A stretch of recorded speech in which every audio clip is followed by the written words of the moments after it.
Halo semuanya, selamat datang di pembahasan kita kali ini. Coba bayangin, tahu nggak sih kalau secara global, sekitar 85% orang tuh ngerasa nggak terhubung atau bahkan nggak bahagia sama rutinitas kerja jam 9 ke 5 mereka? Nah, kalau Anda termasuk di dalamnya dan punya mimpi buat merintis bisnis tanpa harus takut bangkrut atau hancur secara finansial, Anda ada di tempat yang pas banget.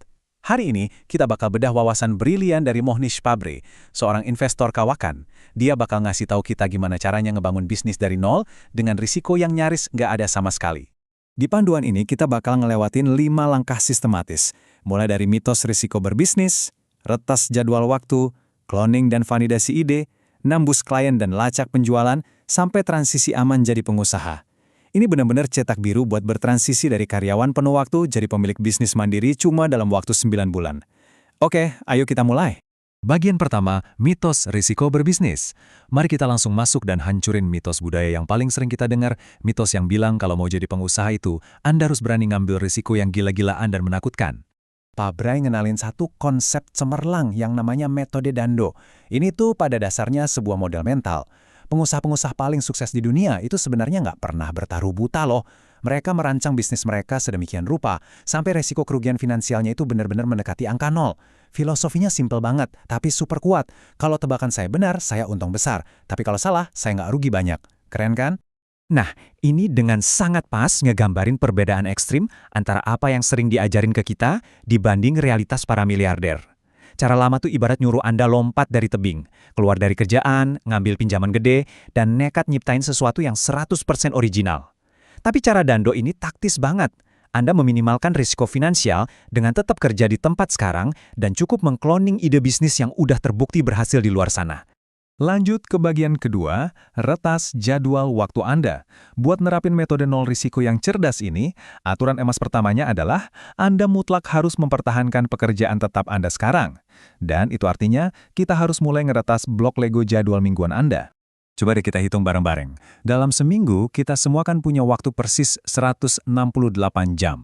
Kalau kita asumsikan Anda tidur 8 jam sehari, yang totalnya 56 jam, terus Anda kerja di kantor plus perjalanan bolak-balik ngabisin 60 jam lagi, secara matematis Anda masih punya sisa hampir 40 jam waktu luang.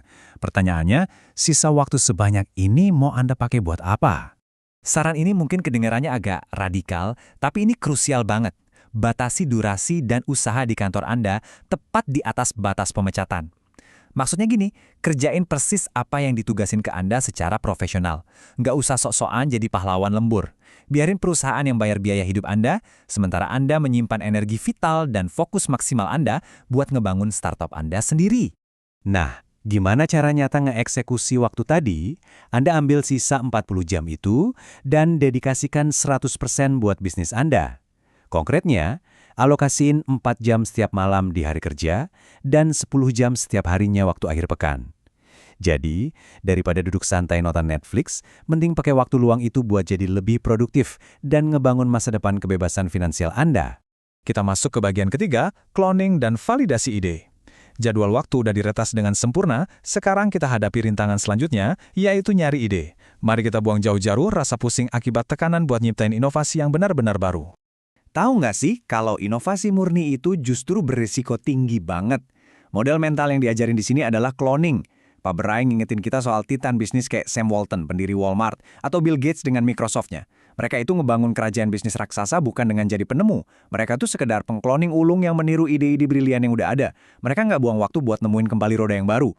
Kalau ide cloningnya udah dapat, sekarang waktunya validasi produk lewat umpan balik pelanggan langsung. Ada cerita menarik nih dari Pabrai, pas dia presentasi ke sebuah bank besar di Chicago. Dari belasan slide presentasinya, kliennya ternyata cuma peduli sama slide ke-10. Cuma di slide itu ada solusi buat masalah mendesak si klien. Di sini, Pabrai benar-benar nerapin keahlian mendengarkannya buat mahamin titik masalah nyata mereka. Dia langsung buang sisa konsep layanannya dan fokus cuma ke solusi di slide 10 itu. Intinya, pelangganlah yang mendikte produk Anda, bukan Anda. Lanjut ke bagian keempat, tembus klien dan lacak penjualan.